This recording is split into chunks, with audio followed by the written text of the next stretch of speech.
Lorsque j'ouvre Word, je constate en haut de la feuille qu'il y a une liste de différents menus. En dessous de chaque menu, j'ai un ruban qui est composé de différents blocs.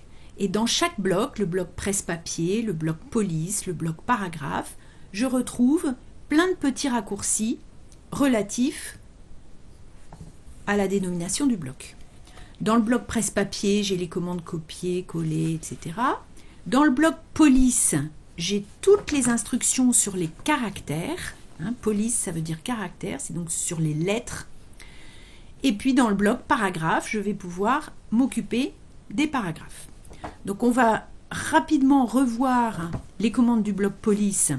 On ne les verra pas toutes parce qu'en général, vous les connaissez. Donc dans le bloc police, le principe, c'est que je sélectionne des caractères dans mon texte et ensuite, je clique sur le raccourci. Par exemple, pour mettre en gras ou pour colorier en rouge, etc. Il y a plein de sortes de raccourcis, donc pour rayer le texte, mettre en italique, souligner, mettre en indice, mettre en exposant, etc., etc.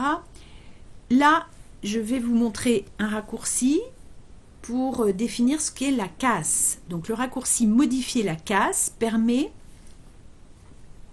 de choisir si on veut que le texte s'écrive en majuscule ou en minuscule.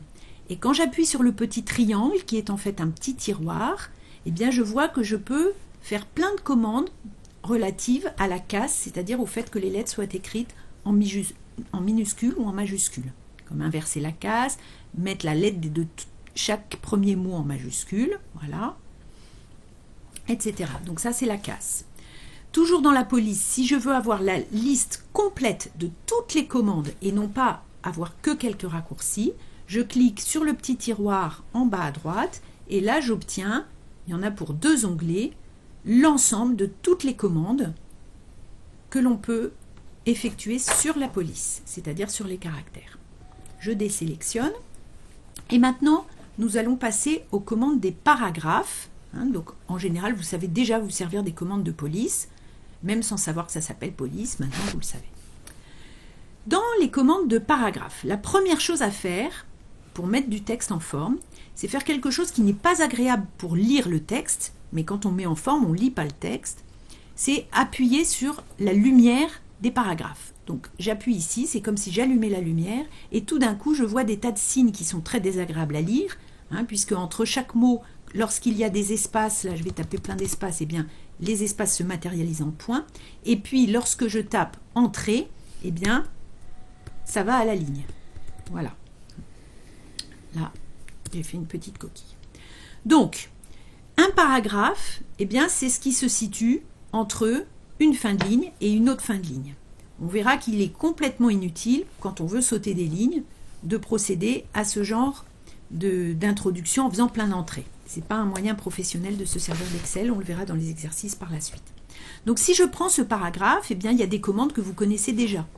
Donc là, je n'ai pas sélectionné le paragraphe, en prenant comme ça tout l'ensemble du paragraphe, j'ai simplement mis mon curseur à l'intérieur. Et tous les boutons qui se trouvent dans ce bloc vont agir sur tout le paragraphe d'ici jusque-là, sans que j'ai besoin de le sélectionner. C'est pour ça que ce sont des commandes plus puissantes que les commandes de police. Donc je peux modifier l'alignement. L'alignement, c'est aligner mon paragraphe à gauche. Donc à gauche, j'ai une marge droite.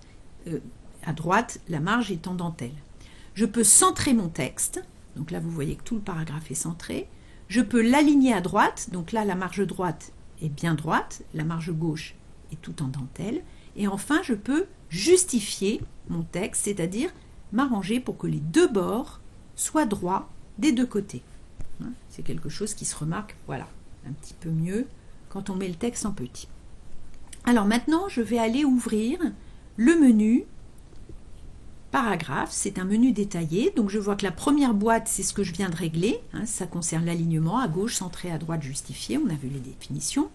Et puis maintenant, eh bien, en me plaçant dans un autre paragraphe, par exemple celui qui est là, je vais gérer le retrait avant, après, l'espacement avant, après.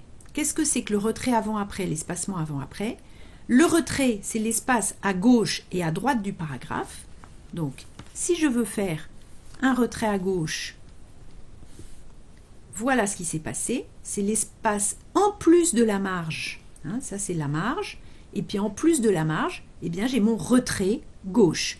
Je vais faire la même chose à droite. Donc, retrait droit, j'augmente. OK. Et là, j'ai un retrait à droite. Et maintenant, verticalement, je peux séparer mon paragraphe du paragraphe qui le précède et qui le suit. Ça s'appelle de l'espacement. Je peux faire un espacement avant.